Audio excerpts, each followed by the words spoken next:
কৃষ্ণ কৃষ্ণ সকলোলৈ প্ৰণাম জনাই শ্ৰীকৃষ্ণ গীতা দৰ্শন শাস্ত্ৰ ভাগৰ পৰা সপ্তদশ অধ্যায় 17 সংখ্যক অধ্যায় শ্ৰদ্ধাত্ৰয় বিভাগ যুগৰ পৰৱৰ্তী কীৰ্তন ভাগ আগবঢ়াইছো। জয় গুৰু শংকৰ। কৃষ্ণ অৰ্জুন সংবাদত ভগৱান কৃষ্ণই অৰ্জুনক কৈ আছে যে আমাৰ ভিতৰত বা প্ৰকৃতিৰ তিনিটা গুণ থাকে, সত্য ৰজ তম। এই সত্য ৰজ তমৰ গুণৰ প্ৰভাৱত কৰ্মবিলাক আমাৰ ভিন্ন ভিন্ন হৈ যায়। কোনোবাৰ যদি সাত্বিক গুণটো বেছি আছে তেনে সৎকৰ্ম কৰিব, ৰাজসিক গুণটো ৰজগুণটো যদি বেছি আহে তেনেহ'লে মনৰ স্পৃহা, কাম ক্ৰোধ লোভ মোহ এইবিলাক বাঢ়ি গৈ থাকে। আৰু তমগুণটো যদি বেছি হৈ যায় তেনেহ'লে কাম কৰিবলৈ এলাহ কৰে, আনৰ ওপৰত খোৱা, আনক প্ৰবঞ্চনা কৰি খোৱা, বিচাৰ বিবেচনা নকৰাকে আনৰ অপকাৰ কৰা, এইবিলাক তমগুণ। তো এইবিলাক হ'ল আবাৰ এই গুণৰ প্ৰভাৱত কৰ্মবিলাক ভিন্ন ভিন্ন হৈ যায় বুলি তেওঁ কৈ আছে। এতিয়া শুনো আহক, শ্ৰদ্ধাৰ কেইটা ভাগ, গুণ অনুসৰি শ্ৰদ্ধা কেনেধৰণে বিভক্ত হৈ যায়। অশ্ৰদ্ধা যুক্তে তপ কৰে, চিত্তক একাগ্ৰে ধৰে, শীত উষ্ণ সুখ দুখ সহে, তপৰ নোখোজে ফল, যথা নাম তুষ্ট ভৈল, অইগুত সাত্বিক তপ কহে। শ্ৰদ্ধাযুক্ত হৈ মনটোক একাগ্ৰ কৰি শীত উষ্ণ জয় পৰাজয় মান অপমান এইবিলাকৰ বিষয়ে একো নেভাবি দুইটা স্থিতিতে স্থিৰ হৈ থাকি একো ফলৰ বাঞ্ছা নকৰাকে আনৰ উপকাৰ কৰা বা ঈশ্বৰৰ ভজনা কৰা, সেই তেনেধৰণে লোক সন্তুষ্ট হৈ থাকে আৰু সেইটোকে সাত্বিক তপ বুলি কৈছে। ৰজগুণে তপ কৰে, নখ দাঢ়ি বঢ়াই ফুৰে, দন্ত ঘষি কৰে জকমক, মান্য হতকাৰে মুক, লোকে পূজা কৰিবেক, ভাল বুলি প্ৰশংসিবে লোক। মই সদাচাৰ জ্ঞানী, ডুব মাৰোত বাৰ তিনি, নৈষ্ঠিক আমা তপৰে নাই, যত মাগি খুজি আনে, পশু যেন মত কৰি, ডিঙ্গি পূৰ্ণ পেট ভৰি খায়। আৰু ৰজগুণৰ তপটো কৈছে ঈশ্বৰৰ উপাসনাটোকে ধৰি লওক, বা মন আৰু ইন্দ্ৰিয়ক বশীভূত কৰাৰ যিটো চেষ্টা, সেয়া তপস্যা, বা ঈশ্বৰৰ কৰ্ম কৰা, আনৰ উপকাৰ কৰাৰ কৰ্ম, সেইবিলাকে হ'ল তপস্যা। সেই ৰজগুণত কি হয়, সেই তপস্যাটো কাৰোবাৰ যদি সহায় কৰিছে বা ঈশ্বৰৰ আৰাধনা কৰিছে, দেৱতাসকলৰ পূজা কৰিছে, তেনেহ'লে সেই পূজাত তেওঁৰ বাঞ্ছা থাকে, মোক কিবা এটা লাগে, মোৰ মনৰ বাঞ্ছা পূৰ্ণ কৰা, এনেকুৱা ধৰণৰহে স্বাৰ্থ থাকে। সেইটোকে ৰজগুণী তপ বুলি কৈছে। আৰু তেওঁলোকে মানুহক দেখুৱাবৰ কাৰণে কৰে, কিছুমানে নখ দাঢ়ি চুলি বঢ়াই থাকে, যেন মই 15 দিনমান উপবাস কৰি আছো, দিন 3বাৰ স্নান কৰো, 3বাৰ তৰ্পণ কৰো, এনেধৰণে তেওঁলোকে দেখুৱাই ফেলে তপ কৰে, মানুহক দেখুৱাবৰ কাৰণে। এওঁৰ সমান কি বুলি কয়, নিষ্ঠা থকা ভক্ত আৰু কোনো নাই, এনেকুৱা ধৰণে দেখুৱাব খোজে। মানুহে তেওঁ প্ৰশংসা কৰিব, সেই প্ৰশংসাত তেওঁ ভাল পায়। আৰু এই ব্ৰতত ঘৰৰ আহাৰ নাখায়, কিছুমানে বেলেগৰ পৰা খুজি মাগি লৈ আহে, ভিক্ষা কৰি লৈ আহিবলগীয়া হয়, আহি পেলাই আকৌ সেয়াই সাত্বিকভাৱে সিদ্ধ কৰি খাবলগীয়া হয়। তো গধূলি তেওঁলোকে কি কৰে, এইবিলাক খুজি মাগি আনি পেলাই যিখিনি পাইছে, একদম কোনো ধৰণৰ নিয়ন্ত্ৰণ নোহোৱাকৈ দিনটো ভোক লাগি থাকে, একো নোখোৱাই মানুহক দেখুৱাই পেলাই, আৰু ৰাতি ঠিকছে সেইখিনি বনাই ডিঙিলৈকে খায়। তো এনেকুৱা ধৰণৰ যিবিলাক তপ কৰে, তেওঁলোকৰ দম্ভ অহংকাৰ থাকে, আৰু তাৰ কোনো ফল নাই বুলি ঈশ্বৰে কৈছে।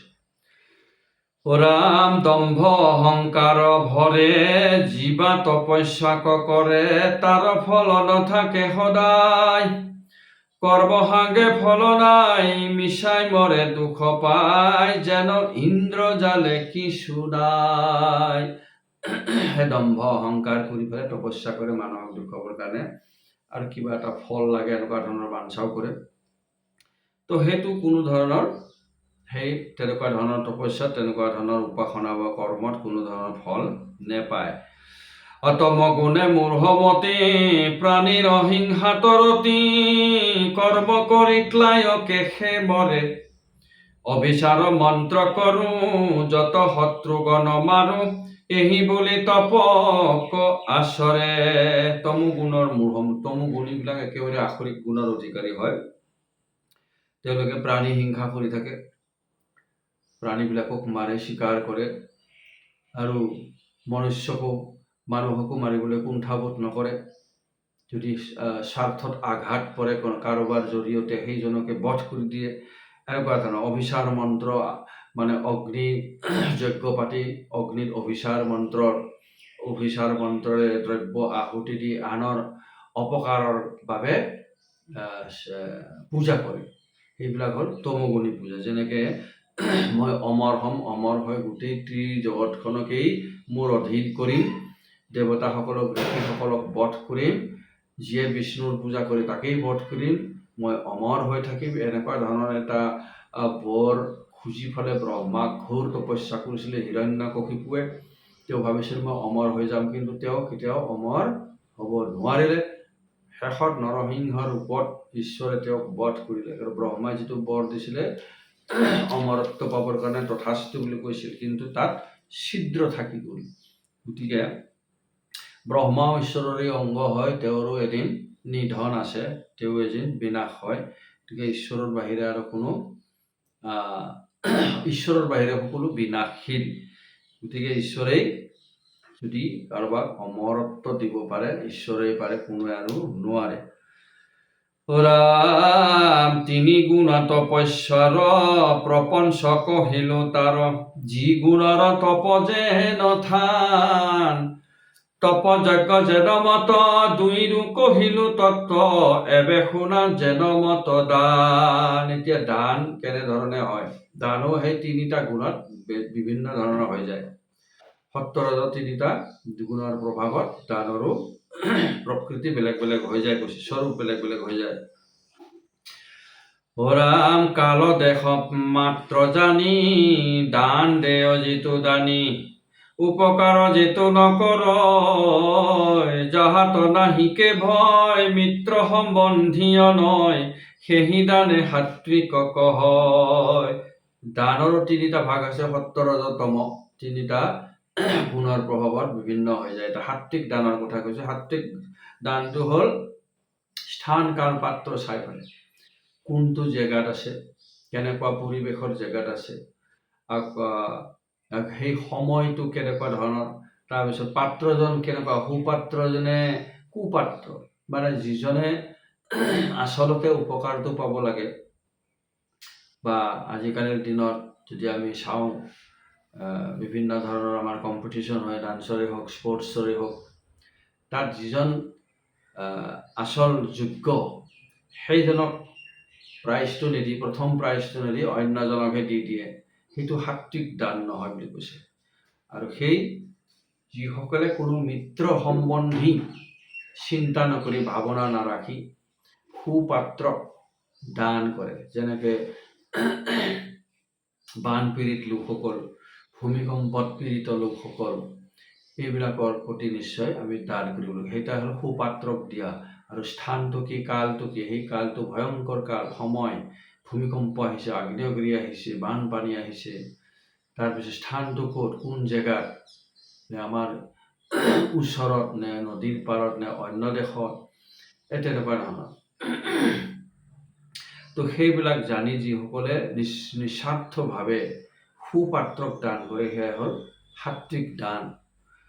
আমাৰ এনেকুৱা মানে চৰকাৰী আঁচনিবিলাকৰ যেনেকৈ ধন সুপাত্ৰবিলাকে নাপায়, কুপাত্ৰবিলাকক দিয়ে। যিসকলৰ সকলো আছে, চাকৰি বাকৰি আছে, ধন ধান আছে, তেওঁলোকেও মানে কি কৰে, এই চৰকাৰী আঁচনিৰ ধন পাবলৈ বুলি নানা ধৰণৰ ডকুমেণ্টেশ্যন কৰি ফেলে, আৰু যিসকল তেনেকুৱা ধৰণৰ সেই চৰকাৰী আঁচনি দিওঁতা আছে, অফিচাৰ আছে বা তেনেকুৱা ধৰণৰ পদবীত আছে, তেওঁলোকো নিজৰ সম্বন্ধীয় মানুহবিলাকক সেইবিলাক আঁচনি দি দিয়ে। তেতিয়াহ'লে সেইটো সাত্বিক দান নহ'ব, সেইটো ৰজগুণী দান হ'ব বুলি কৈছে। ৰাম উত্তৰায়ণ বিষুৱত দিন ক্ষয় গ্ৰহণত আকে কাল বুলি লোকে কয়, কুৰুক্ষেত্ৰ গংগা আদি সিন্ধু মুখ্য পুণ্য নদী, দেশে আকে কালে বোলে দেশ আকে বোলে ধননে জয়। কাল কাক কৈছে? যেতিয়া আমাৰ উত্তৰায়ণ হওক দক্ষিণায়ন হওক সূৰ্য উদয় হয় আৰু অস্ত যায়, ঠিক তেনেধৰণে আমাৰ দিনবিলাক ক্ষয় হৈ গৈ থাকে। যেনেকৈ উত্তৰায়ণৰ ফালে মাঘ মাহৰ 1 তাৰিখে কেতিয়া বা দুমাহীৰ দিনা মকৰ ক্ৰান্তি যেতিয়া হয়, তেতিয়া উত্তৰায়ণ হয়, সূৰ্য লাহে লাহে গৈ থাকে। কিন্তু গৈ গৈ উত্তৰায়ণৰ কালটো এদিন ক্ষয় হৈ যায়, শেষ হৈ যায়, আকৌ দক্ষিণায়ন আহি যায়। ঠিক তেনে সেইটোকে কাল বুলিছে, সময়। কেনেকুৱা ধৰণৰ সময়? তাৰপিছত কুৰুক্ষেত্ৰ গংগা আৰু পুণ্য, যিবিলাক পুণ্য নদীৰ স্থানৰ নাম কৈছে, এইবিলাক হ'ল সাত্বিক দানৰ প্ৰতীক, সততাৰ প্ৰতীক, পবিত্ৰতাৰ প্ৰতীক। দান দিলেও পবিত্ৰ ভাৱেৰে, নিৰ্মল মনেৰে, নিস্বাৰ্থ ভাৱেৰে দান কৰিব লাগে। সুপাত্ৰ, এনেকৈ যাৰ সকলো আছে তাকে দান দিয়া হয়, সেইটো দিব লাগে, সেইটো নহয়। যিজন একেবাৰে আৰ্তত পৰিছে, দীন দুখীয়া, কোনোবা ৰোগত পৰিছে, সেই সকলক সেই দান দিব লাগে বুলি কৈছে। সেইটো সাত্বিক দান। আৰু যিসকলে মিত্ৰ সম্বন্ধীয় ভাৱনা কৰি দানবিলাক যিবিলাকে পাব নালাগে সেইবিলাককহে দিয়ে আৰু পাবলগীয়াবিলাকক নিদিয়ে, সেইটো হ'ল ৰজগুণী দান, ৰাজসিক দান বুলি কৈছে।